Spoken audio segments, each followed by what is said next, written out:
Hello, this is BeLive. I'm Sharon Steniford, and this is my guest, P.F. Soto, who is active in the Unveiling Palestine series, a film series about the Middle East. Hello, P.F. Thank you for being on our show. Thank you, Sharon. And I know you from attending one of your movies that I found advertised in the Area 4 newsletter. And can you tell us a little bit about that film series?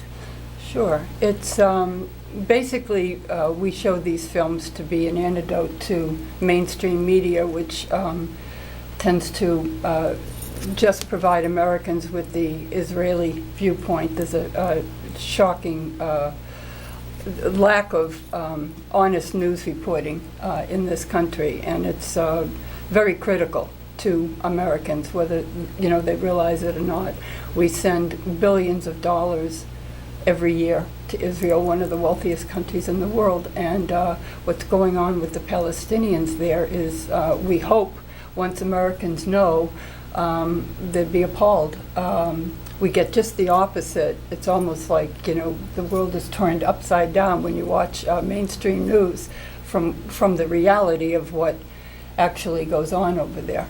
In fact, there's a website with the name ifamericans.org, and so far I have to admit it's been a little disconcerting because people are getting to know more and more, and I would have expected a much stronger reaction than there has been so far, but people are waking up.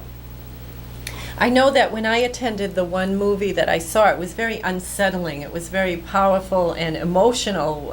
It wasn't like a fun night out at the movies. It was very intense. And I noticed that you have an intensity about you. What makes you so committed to this cause? I think I'll say I don't want this to be too much about me, but it might help if some people wonder, where I do get the stamina for this, because it is, what goes on is just so horrible. In general, I think I would say that I have a strong sense of fairness and justice. I don't like being lied to. And when you wake up and find out that your government has been lying to you, and that, the consequences of that are so huge, people dying and being tortured, whatever.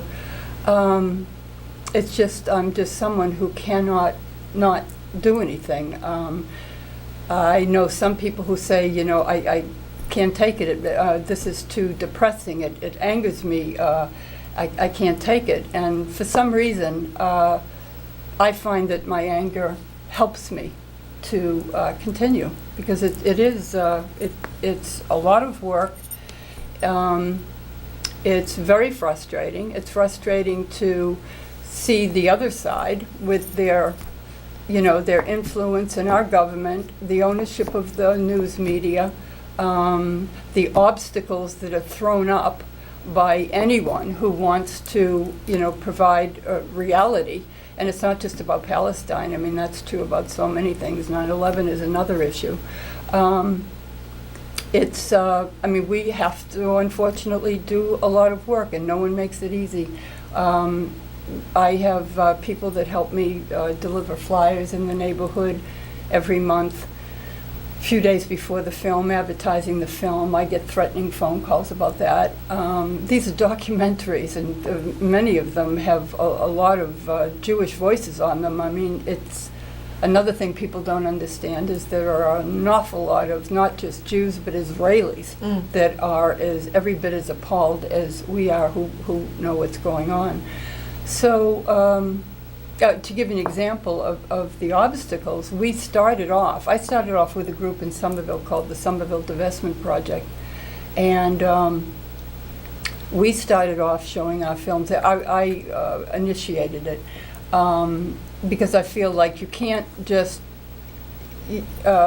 try and rouse the electorate once every 4 years that are getting constantly bombarded 24/7 with propaganda that's not challenged in the least. And so I felt that we have to have a constant provide a constant another reality. I wouldn't even call it another reality, a reality period. And we started off in a church, and a paid provocateur showed up with a little gang of friends, and they made a hullabaloo outside. They threw literature all over the lawn, and then the phone calls came into the church, and the church in a letter said that they had very important people that they had to answer to, and therefore they broke our lease. And that was, we had a contract, we had a lease. So anyway, we left the church. We went to another church, and actually that church was very good and committed. However, we moved this film series to Cambridge just because it's an awful lot of work, an awful lot of transporting of equipment, and it just, we have a good location now, and I live in the building where the movies are shown, and it's a lot easier to get the equipment up and down in an elevator. And I have friends that, I think I mentioned that, we deliver probably 1,200 to 400 flyers every month, and that hasn't been easy either. I mean, there are just so many things you can't do, which I find amusing. It seems like killing is okay. We can drop bombs on people, but you can't put flyers in mailboxes. You can't put flyers on lampposts, even though even a officialdom does it. But I've gotten called and told that I'll be fined $300 if we continue to put up flyers. And just talking about that kind of thing, I mean, recently in the last couple of days, an email has come around about, it was discovered that groups, Zionist groups are responsible for distributing tens of millions of anti-Muslim hate videos that they paid newspaper companies like the New York Times to deliver in their newspapers, in their home deliveries. We're talking tens of millions of these DVDs. So I have been, people have taunted me on the road. I have bumper stickers on my car. My feeling is that, we've lost our voice in government, in the media, even in churches, in schools, and basically we have our ability to talk to each other, we have our cars, we have our our bodies, we can wear t-shirts, and we have to do it because the horror that is going on, it just gets worse every day. And how do you feel the elections? What is your take on the elections in regards to the peace and justice issues of Palestine? Well, in general, I would have to say, but I don't think there's a candidate, and I mean, someone could debate this if they wanted to, but I don't personally, these are my views, my personal views from what I see. I don't think there's a candidate who could be pro-Palestinian,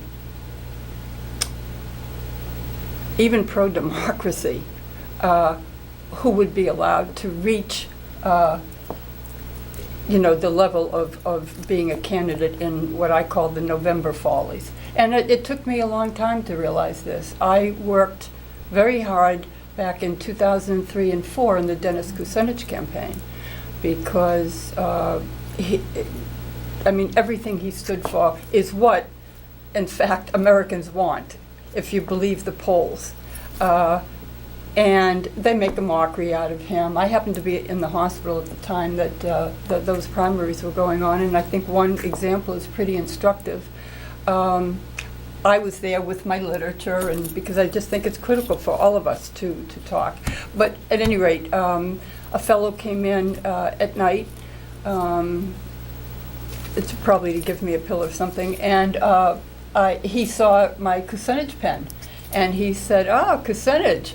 And I was just shocked that the guy even had heard the word, because basically he was whitewashed out of the news. And I said, "Oh, so who Dennis Kucinich is. Tell me what you know about him. He said, oh, not much, except that he's a nut.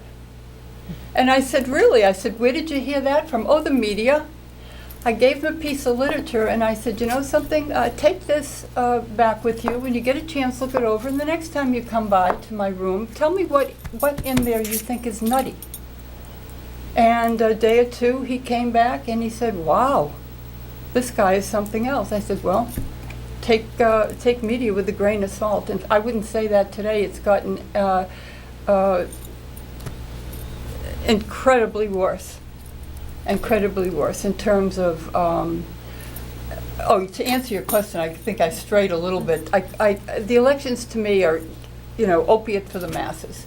We hold them so that people think they participate in a democracy. And I don't believe that that's true. I saw what happened with him. I had given up on the Democrats, actually, way back when, in fact, it was during the Clarence Thomas hearings. And it just hit me like a ton of bricks that we just have a cabal in D.C. that is not representing the people. And I lost my thought.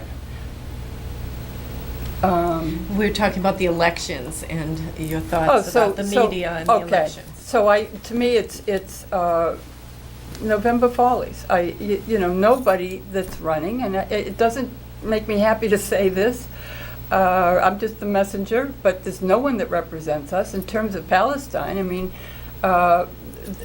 they're all beholden to Israel. I don't want to, sound like I'm favoring one side over the other. To me, they're all the same. It's good cop, bad cop, and I think it's a joke. But Joe Biden, for example, has come right out and called himself a Zionist.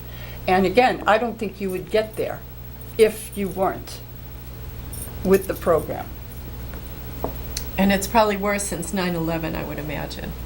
Yeah, definitely. Feeding into stereotypes.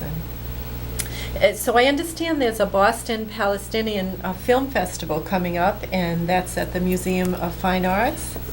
The Boston Palestine Film Festival starts, there'll be an opening night with some directors and some shorts at Harvard, October the 3rd. And then October the 4th is the opening feature film at the MFA. The film is Slingshot Hip Hop. And it's a documentary about a couple of rap groups in Palestine that they're just wonderful, and it's a wonderful documentary, and I'm very confident that it will appeal to not just to young people but older people too. I mean, I loved it. I loved it. I thought it was excellent.